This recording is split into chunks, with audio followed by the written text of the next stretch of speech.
London was dressed in its usual charm, a city buzzing with life, filled with fragrance of fresh coffee, distant hum of traffic, and the soft drizzle that kissed the streets. Among the crowd of millions, two strangers kept crossing paths, never fully aware of each other, yet inexplicably connected. Amelia adjusted the strap of her tote bag, sighed as she stood in the queue of high-end store, waiting for her turn at the counter. She wasn't in a hurry, so she let her eyes wander until her attention was caught by a man ahead of her. He was speaking to the cashier, calm, composed, and with touch of wit. I see you're trying to sell me another loyalty card. He chuckled. Tempting offer, but I think my wallet is already on the verge of identity crisis. The cashier laughed. Fair enough, sir. Would you like your receipt in bag or emailed? In the bag, please. I still trust paper more than my inbox. Amelia found herself smiling. There was something warm about his voice, the way he spoke effortlessly, exuding confidence without arrogance. She leaned slightly, trying to get the glimpse of him, but all she could see was the back of his head. By the time he left, she watched him walk away, only managing to catch fleeting glimpse of his profile as he got into his car. She didn't know his name, she didn't know who he was, but for some reason she wished she had. The city was alive with music and laughter, an exclusive event in the rooftop bar overlooking the river Thames.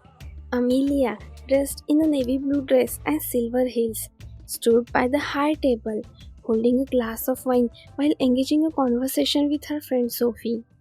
I swear, if one more person tells me that pineapple belongs on pizza, I might have to take legal action, Amelia said. Sophie nearly choked on her drink. Oh no, are we about to have a controversial food debate? Because I need to know where do you stand on raisins in cookies. Unacceptable. The ultimate betrayal. You bite into what you think is chocolate and then boom! Disappointment, Amelia said, and Sophie burst out laughing. A few feet away, standing with a group of colleagues, Ethan overheard her. He wasn't intentionally eavesdropping, but her words had caught his attention. There was something magnetic about the way she spoke. The conviction in her tone was rare to find. He tried to turn to look at her, but shifting crowd blocked his view. All he caught was a glimpse of her dress, her purse, and those silver heels before she turned and walked away. He found himself wondering, who was she? A week later, on rainy afternoon, Amelia went to the Grand British Library. She loved the scent of old books, the quiet atmosphere, the way people got lost in their own worlds. She had just placed her coffee on the side table and was about to reach the novel when, out of the corner of her eye, she noticed a man doing the same. Their hands almost touched. Sorry, they both muttered at the same time, pulling back. Amelia said, well, this is awkward.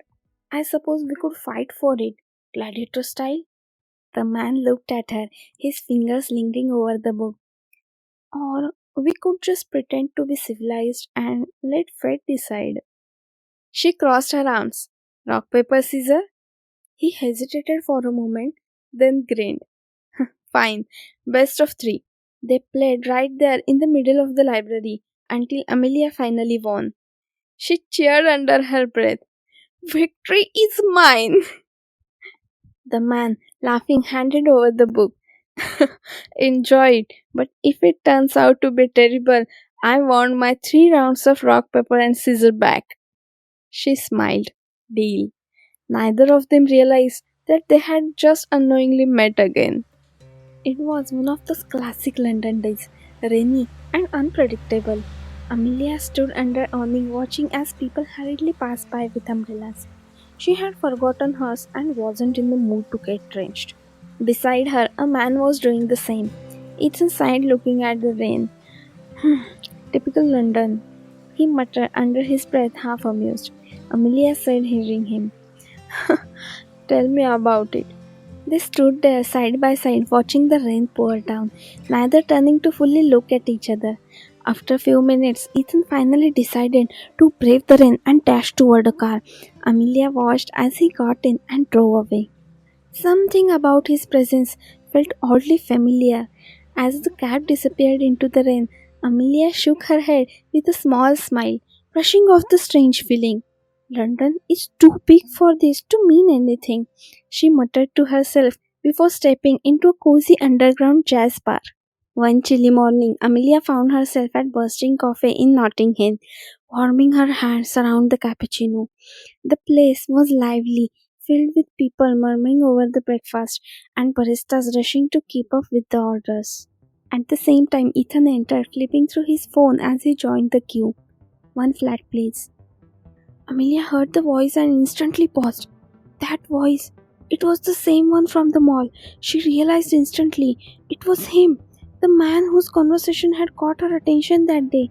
She turned her head slightly, but just as she did, the waiter carrying the tray of pastries blocked her view. She quickly stood up, hoping to catch him before he left, but by the time she reached the door, he was already stepping into the street and disappearing into the morning crowd. She sighed, lingering for a moment. Was it really just a coincidence, or was a fate playing some sort of mischievous matchmaker? It was a Friday evening when Amelia found herself at an art exhibition in Covent Garden.